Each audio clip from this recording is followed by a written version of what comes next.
Hello everybody and welcome to this theory video looking at theme 1's 1.2. What we're going to be exploring over the next series of videos is going to be the workings of a free market economy. Now what we've got to remember is that across every economy across the world we have three main economic agents. We have the consumers, the producers and the government. In a free market economy, the role of the government is simply to enforce property rights. So all resource allocation decisions in a free market economy are made between consumers and producers. So the three questions of what, how and for whom are decided by the interactions of consumers and producers. So the logic would be that what will be produced will be determined by businesses responding to the needs and the demands of consumers. How will things be produced? Well, firms will decide how to produce things based on what method of production will generate the most profit, but also the most sales. For whom will things be produced will come down to who can pay the most. Now, a market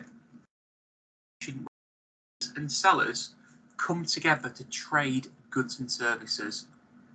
The buyers in the market are the consumers, and buyers will demand goods and services. We demand goods and services to meet our wants and needs. And the logic would be that what consumers will do, they will try to negotiate for the lowest possible price. Businesses will supply goods and services, and they do so for profit. And the logic would be that firms will try to generate the highest price possible to give them the best chance of making profit. We have lots and lots of different examples of markets. So we could look at the housing market, where people buy and sell property. We've got financial markets where people might trade financial products such as insurance, mortgages, loans, credit cards, overdrafts. It could be the stock market where people buy and sell business stocks. We also have retail markets where people buy and sell things like clothing and entertainment products. We also have leisure markets where people will buy and trade things such as going to the bowling, cinema. We have sport markets, we have hospitality markets, tourist markets, you name it, there is a market for it. All the ones that I've mentioned so far have been legal markets. So in other words, those goods and services can be legally traded. We also though have illegal markets where people buy and sell goods which are not allowed to be traded.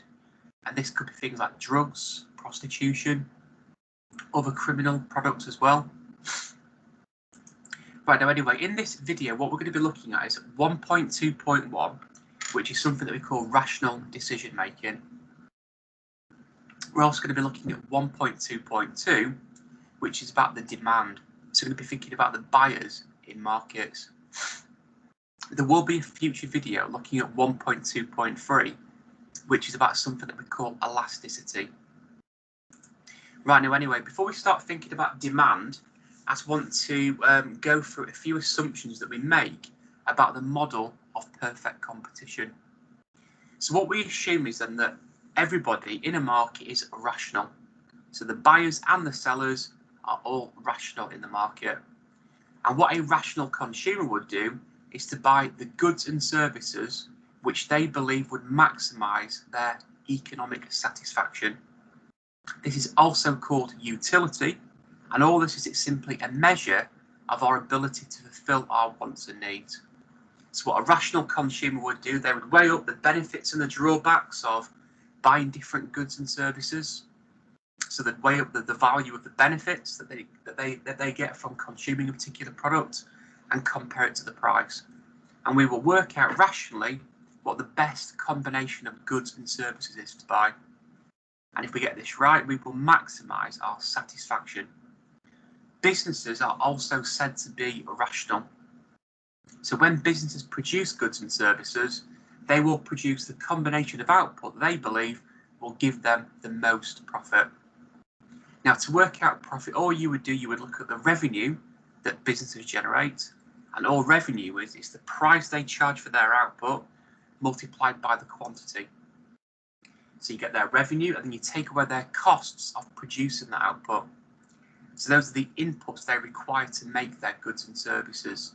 This could be rent on their premises, it could be wages, it could be the cost of buying land resources, capital. So the logic would be that firms would work out their revenue, take away their costs, and that would give them their profit. This model, though, does have some inaccuracies. We said before that economics is a social science, and we're dealing with human beings, and they don't often behave rationally. And here are some examples why. So remember, a rational consumer should, in theory, fully weigh up the benefits and the costs of buying particular goods and services. That would hopefully mean that they can buy a basket of goods and services which would maximise their utility or their economic welfare. But these reasons can often mean that people are irrational, which means they don't fully weigh up the benefits and the costs, and therefore buy the combination of goods and services which would maximise their welfare. So one reason is something that we call habitual behaviour. And this is the idea that people often will carry on buying goods and services that they've bought for the last 20, 30, 40, maybe even 50 or 60 years. And they're buying it out of pure habit. So they're no longer thinking about whether this combination of goods and services is maximising their utility. They're buying goods they've always bought, with the assumption being that they used to really, really like them. So the assumption must be that they still really benefit from them goods. A good example would be my father-in-law. He's got a Sky Sports subscription and a Sky Cinema subscription. He's had that for 30 years. But the problem now is he's now at the point where he rarely watches it. He carries on that subscription out of pure habit. Well, that is clearly not maximising the returns from his wages. The next one is something called herding behaviour. And this is where, rather than weighing up the benefits and drawbacks of certain products, and therefore buying the combination of output which maximises your welfare, you buy products purely out of copying other people. So it could be there are some particular popular friends that you want to be more friendly with. So you might buy goods that they buy just to make yourself look more popular. You might buy certain products that family have always bought or what celebrities buy. So rather than following your own interest and what's best for you, you are simply copying or imitating what other people do instead. So a good example could be, businesses will pay celebrities to endorse their products, and people might just buy on the back of liking that celebrity. It could link to habitual behaviour where family members have always bought particular goods and services, and you simply copy them, assuming they must know what they're doing. Now, the final one is something called computational problems.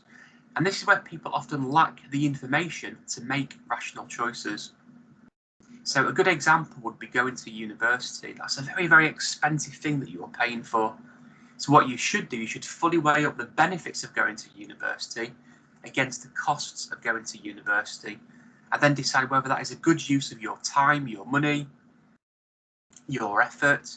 Well, the problem is that going to university is an incredibly complex thing, and it's very difficult to identify and place values on all the benefits and costs of going to university. So therefore, it might be quite difficult to make a rational decision if you lack the information to make an informed choice. But for the purpose of this, what we're going to assume is that people are rational. So when people buy, they're fully rational. When firms produce, they're also fully rational. Right, now anyway, for the rest of this video, what we're going to be focusing on are the buyers. We're not going to be thinking about the sellers. So the buyers in markets are the people that demand goods and services.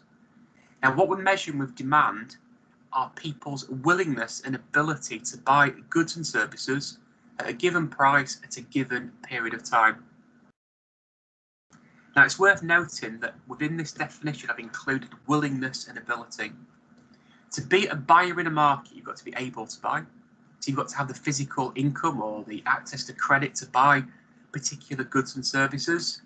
But you've also got to want or be willing to buy them goods and services.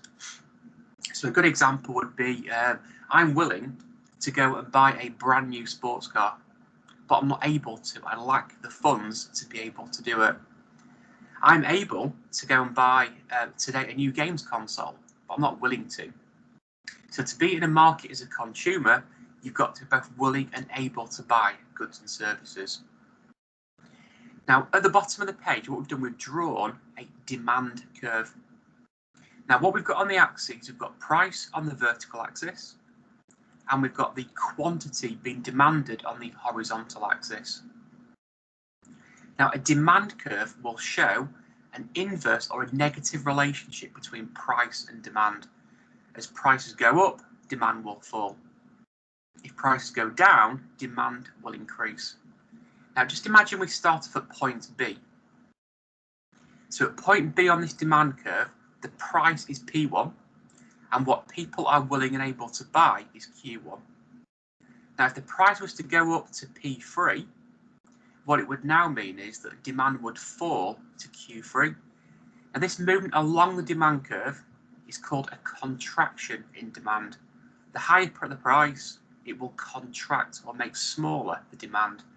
With the logic being, as price levels increase, people become less willing and able to buy goods and services. If price was to fall from P1 to P2, then demand will get bigger, it will extend. That lower price will make people more willing and able to buy goods and services, which means that the demand will now be at Q2. Okay, so when price levels increase, we have a contraction in demand. If price levels fall, we have an extension in demand. Now, when we've drawn this demand curve, we've made the assumption of ceteris paribus. The only factor changing along this demand curve is the price. All the other factors that might influence demand are being held constant. So on a demand curve, the only factor we're messing around with is the price of the good or service. Now, one final thing to mention about this demand curve. What we can also work out from this is the revenue that businesses will generate. Now remember, the revenue is not the profit. We're not looking at the costs. We're looking at the incomes of the firms when people demand their goods and services. Right, now to work this out, we've got a simple formula. Revenue is price multiplied by quantity. So in other words, the price that people pay for goods and services multiplied by the quantity that they buy. Right, now from my diagram then, imagine we start off at P1. What we know is that P1 demand will be Q1. The area of revenue will therefore be 0 to P1 to B down to Q1. So that big rectangle will measure the revenue that the business generates at price P1. So the price will be 0 to P1 and the demand will be 0 to Q1. If you multiply price by quantity, you're going to get the area of revenue, which is 0 to P1 to B to Q1. Now, if prices were to go up to P3, the new revenue would be 0 to P3 multiplied by Q3. So the area of revenue now would be 0 to P3 to A to Q3. So through a demand curve, we can also use it to give an indication of the revenue of the businesses that produce these goods and services. Right, I just want to spend a few minutes thinking about this negative relationship between price and demand. So why do we get this negative relationship? In other words, when prices go up, why does demand go down? When price levels fall, why do we get an increase in demand? Well, there's 3 different theories we can think about for this. The first two I'm going to focus on this slide, the income effect and the substitute effect. On the next slide, we'll think about the final possibility, which is something that we call diminishing marginal utility. Right, now the income effect. This is the logic that we're looking at here, is the purchasing power of money. In other words, how many goods and services can you buy with your income? So the logic would be, if price levels increase, then you are less able and willing to buy goods and services. The reason why is that your income now carries less purchasing power. So for example, if prices go up from P1 to P3 in that top right hand corner diagram, then people's purchasing power will fall and they will buy fewer goods and services. If price levels fall, then the purchasing power of your money will increase, and that will mean that you will buy more goods and services. The substitute effect. Now, substitutes, first of all, are what we call rival products. They're substitutable products. So examples could be Asda and Tesco, Coca-Cola and Pepsi, tea and coffee, Burger King and McDonald's. So rival products. Now the logic would be here then, if the price of one product was to fall, then the demand will increase because people will move to that market from rival goods and services. So if Pepsi were to lower their prices, then previous Coca-Cola customers will come and demand Pepsi instead. Further to that though as well, if Pepsi were to raise their prices, their demand will fall because people will switch their demand to rival products instead. So we've got the income effect and the substitute effect. Now the final reason for the negative relationship is something that we call diminishing marginal utility. Now a demand curve is measuring the utility or the satisfaction that we gain from consuming particular goods and services.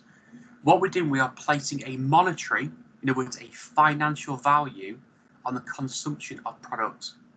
So in this diagram here, we're measuring the satisfaction that people gain from drinking cups of tea.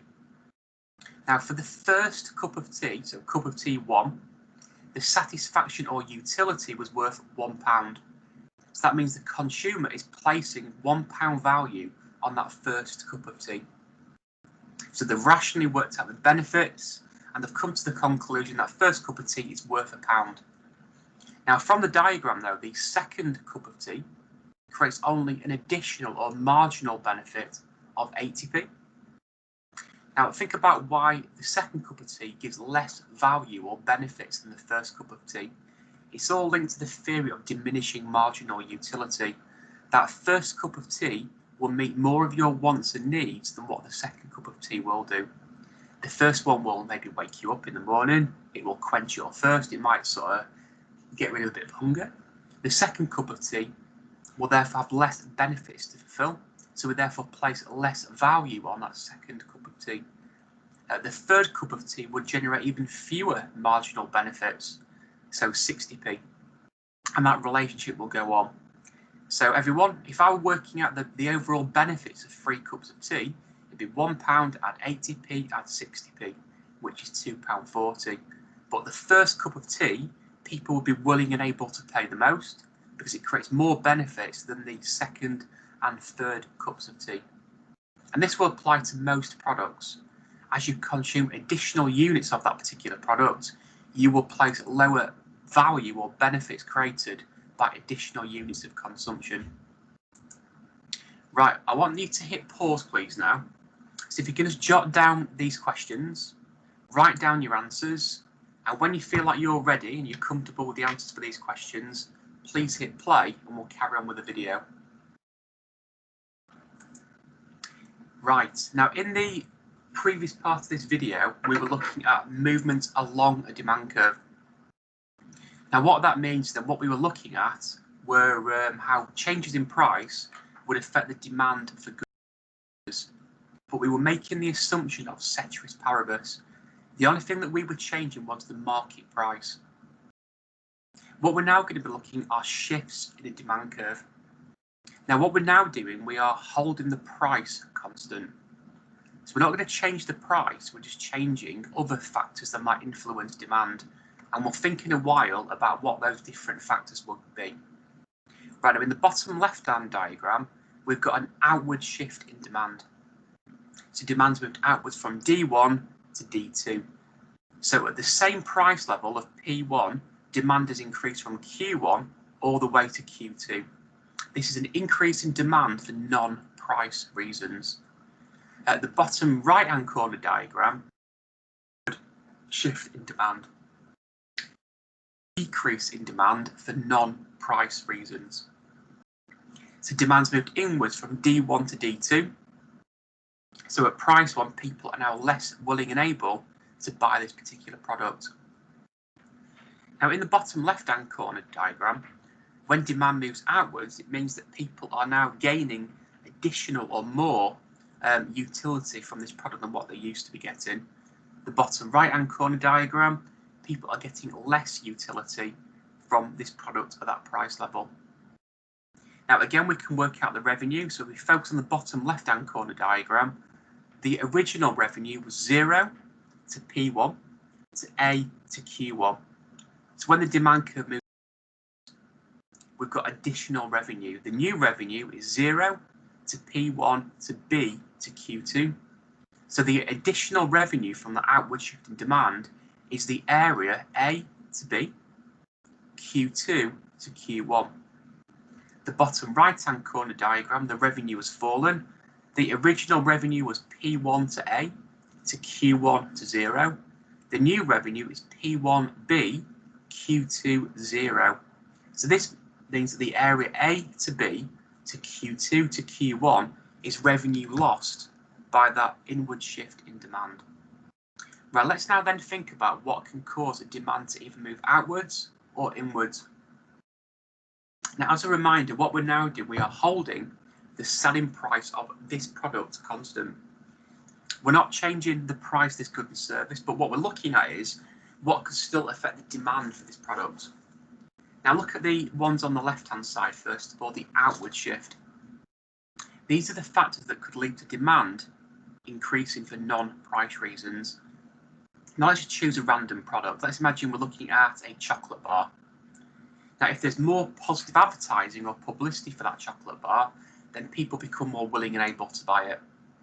So more advertising could sell the features of that product. It could make people believe it will do them more good to eat that chocolate bar.